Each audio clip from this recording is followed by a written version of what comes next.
सभी बेरोजगार लोगों को नमस्कार। कोई पढ़ाई लिखाई पर बात होगी नहीं, क्योंकि पढ़ाई लिखाई करने से कोई फायदा है नहीं। पढ़ाई लिखाई करा के ही क्या करेंगे जब आपको रोजी रोटी हो ही नहीं सकता आपके पढ़ाई लिखाई से। समस्या इस बात की है हमारे देश में कि मोदी जी केवल अपने मन की बात करते हैं, कभी इस जनता के भी मन की बात सुन लिया कीजिए।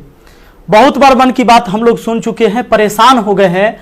भैया बेरोजगारी इतनी बड़ी हो गई है, इतनी बड़ी हो गई, इतनी ज्यादा बेरोजगारी हो गई है कि जरा सोच के देखिए कि एक पढ़ा लिखा व्यक्ति जो ग्रुप डी के लिए, जो कि बीएससी कर चुका है, बीए कर चुका है, एमए कर चुका है, पीएचडी कर चुका है, ग्रुप डी के लिए फॉर्म भरता है और 2.5 करोड़ विद्यार्थी फॉर्म भरता है। भैया सोचने वाली बात है। मोदी जी 2.5 करोड़ जनसंख्या युवाओं का कम नहीं होता है। 2.5 करोड़ है तो उसके माँ बाप भी जोड़ लीजिए, भाई बहन जोड़ लीजिए, और वो युवा है तो उस पर उसके परिवार का निगाह टिका हुआ है, उससे एक आस जुड़ा हुआ है उस परिवार का। प्लीज आपसे हाथ जोड़कर विनती है हमारी। अब कहिएगा कि आप पगला काहे गया है, लोग कहेंगे कुछ नेता लोग, देखो हमरा कोई पार्टी या पॉलिटिक्स से कोई मतलब नहीं है। जैसा बीजेपी वैसा ही कांग्रेस, वैसा ही आरजेडी, वैसा ही जदयू, सबका हाल वही है। अगर कांग्रेस का हाल बेकार नहीं होता तो बीजेपी नहीं आता, और आरजेडी का बुरा हाल नहीं होता तो जदयू नहीं आता। सबका यही समस्या है। मुझे किसी पार्टी से मतलब नहीं है, लेकिन मुझे अपने आदरणीय प्रधानमंत्री नरेंद्र मोदी जी से मतलब है। ये छात्र ने आपको बनाया है, ये छात्र ने आपको जिताया है, और केवल आपको अपने मन की बात करने के लिए प्रधानमंत्री नहीं बनाया था। कहेंगे कि तुम्हारा क्या जाता है भैया, तो आपको पता है जब आप देश के खातिर अगर कोई भी चीज युवाओं से आप कहते हैं कि भाई योगदान करो, अभी कोरोना वायरस के समय सब लोगों ने आपका योगदान किया, मैंने भी किया, 1 लाख रुपए डोनेट किया था। मेरा अधिकार बनता है कि मैं आपसे सवाल पूछूं। मीडिया वाले आपसे नहीं पूछेंगे, क्योंकि मीडिया वाले आपके हिसाब से चलते हैं। मीडिया वाले वही चीज दिखाते हैं जो लोगों को देखने में मजा आता है, लेकिन बेरोजगारी पर कोई बात नहीं करेगा। व्यू नहीं होंगे इसलिए बेरोजगारी पर बात नहीं होगा। उसको चर्चा केवल चाहिए कि रिया चक्रवर्ती किसके साथ आज घूम रही है, कल कहां सोई थी, परसों कहां सोएगी। रिया चक्रवर्ती के बारे में ही केवल चर्चा होगा। लोगों को मजा आता है, उस पर व्यू होता है तो वीडियो उसी पर बनता है, उसी पर लोग चर्चा करते हैं, क्योंकि चैनल का टीआरपी बढ़ते रहे। और ये मजबूरी है हमारी कि एडुकेशन चैनल वाले अब पढ़ाई न करवा के ये सब चीजें पर उतर गए हैं। मैं आपको आज बहुत सारी बातें बताने वाला हूं, करने वाला हूं। जो भी लोग हैं जिनको परेशानी हो, क्षमा चाहते हैं। अब परेशानी हुई है तो क्या कर लीजिएगा, हमको इतना ही कर दीजिएगा। कभी गोली मार देगा कोई तो याद रखिएगा, इतिहास जब लिखा जाएगा तो मरने वालों में लिखा जाएगा, भागने वाले और बिकने वालों में नहीं होगा। सीधी सी बात है। अब ये बेरोजगारी की आलम यह है भैया कि अब आपको बता देते हैं, पढ़े लिखे लोग 2.5 करोड़ स्टूडेंट जो रेलवे का फॉर्म भरता है, जिसमें 500 रुपए सरकार लेती है। इस तरह से टोटल 12.5 अरब होता है रुपया, यानी कि 12 अरब 50 करोड़। बात समझ में आ रहा है? हमें समझ में आ रहा है, क्योंकि मैथ का मैं टीचर हूं तो मुझे समझ में आता है। हमारा गांव में 5 रुपए ब्याज चलता है मोदी जी, 5 रुपए सैकड़ा महीना का ब्याज चलता है। 3 रुपए मान लेते हैं कि मोटा रकम है तो 3 रुपए। अब 3 रुपए से हमने निकाला 3% से महीना का, क्योंकि महीना में ब्याज चलता है गांव में।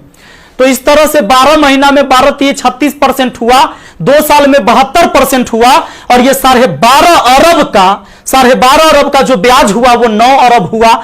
2 साल आप लटका दिए रेलवे वाला फॉर्म भरवा के लड़का सबको 500 रुपया लेके। अब आप कहिएगा कि एग्जाम के बाद तो हम पैसा लौटा देते हैं, लेकिन बात यहां यह है कि पैसा तो आप लौटा दीजिएगा, 100 रुपया रख लीजिएगा, 400 लौटा दीजिएगा, लेकिन 2 साल में आपने बिजनेस कर लिया है 9 अरब का। भैया बहुत होता है 9 अरब, कोई साधारण बात नहीं है। अब देख लीजिए, आप कहेंगे कि इतना बकर बकर कर रहे हैं, भाई गरीब आदमी है।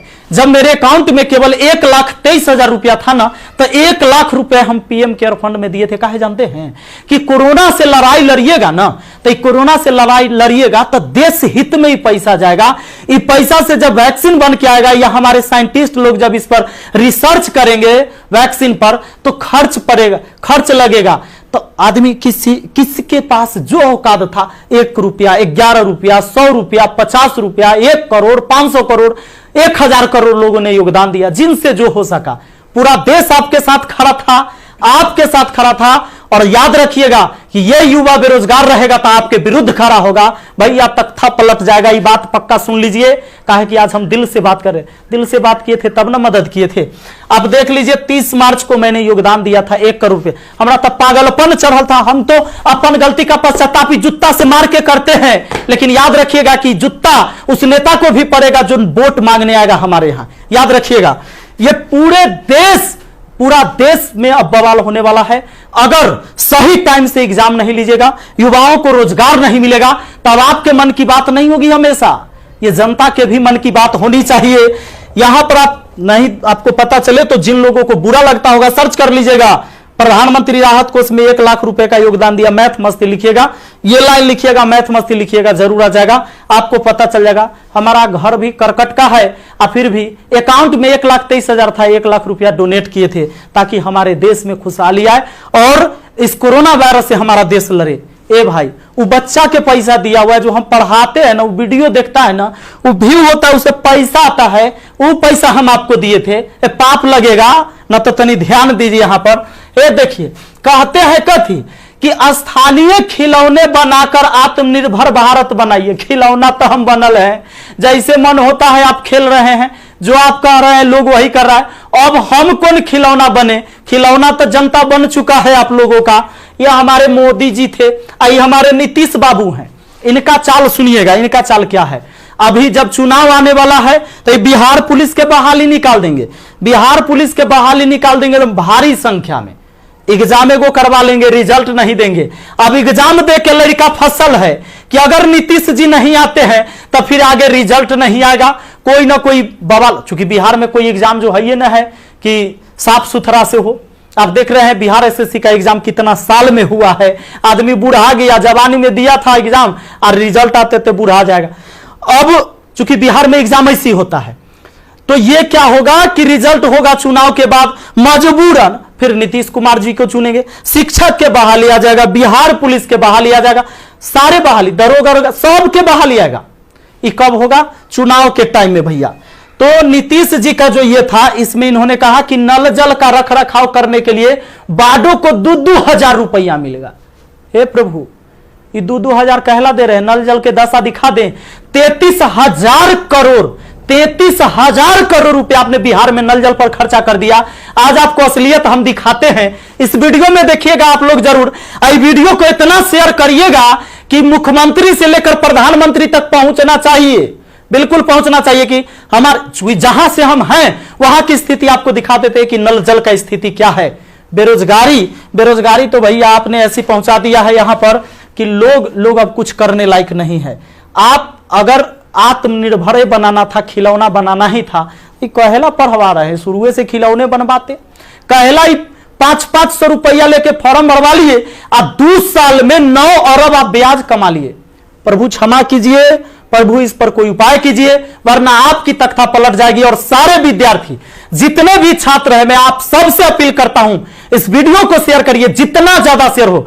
और सारे एजुकेशन चैनल वाले जितने भी, चूंकि आपके मीडिया नहीं दिखाएगा, विद्यार्थी का दर्द कोई नहीं समझ पा रहा है, वो वही चीज दिखाएगा जो सरकार चाहती है। हमारे सारे भाई बंधु जितने भी वाईफाई स्टडी एग्जामपुर है, अभिनव शर्मा है, राकेश यादव सर है, जितने भी लोग हैं जो भी वीडियो बना रहे हैं बहुत अच्छा कर रहे हैं, सभी को हाथ जोड़कर तहे दिल से मैं धन्यवाद देना चाहूंगा।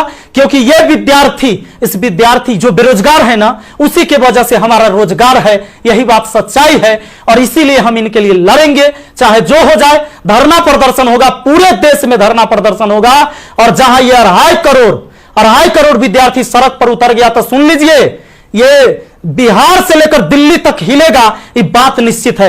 एक साथ हम हैं, सबके साथ हैं। सारे छात्र आंदोलन करने के लिए तैयार रहिए। एसएससी टाइम से एग्जाम नहीं लेती है। एक तो आप वैकेंसी ही कम निकालते हैं, अब वैकेंसी कम निकालते हैं तो जो निकालते हैं ओकर तो कम से कम एग्जाम ले लीजिए, सही से रिजल्ट ले लीजिए, सही से रिजल्ट दीजिए और एग्जाम सही से ले लीजिए, टाइम से ले लीजिए। एक शेड्यूल बना दीजिए, जैसे मैट्रिक का एग्जाम होता है, 12th का एग्जाम होता है कि इस महीने में होगा, इस महीने में रिजल्ट होगा। उसी तरह एसएससी का भी एग्जाम होना चाहिए, रेलवे का भी एग्जाम होना चाहिए। आपको जितने सीट पर लेना है, लेकिन इसका एक टाइम फिक्स होना चाहिए।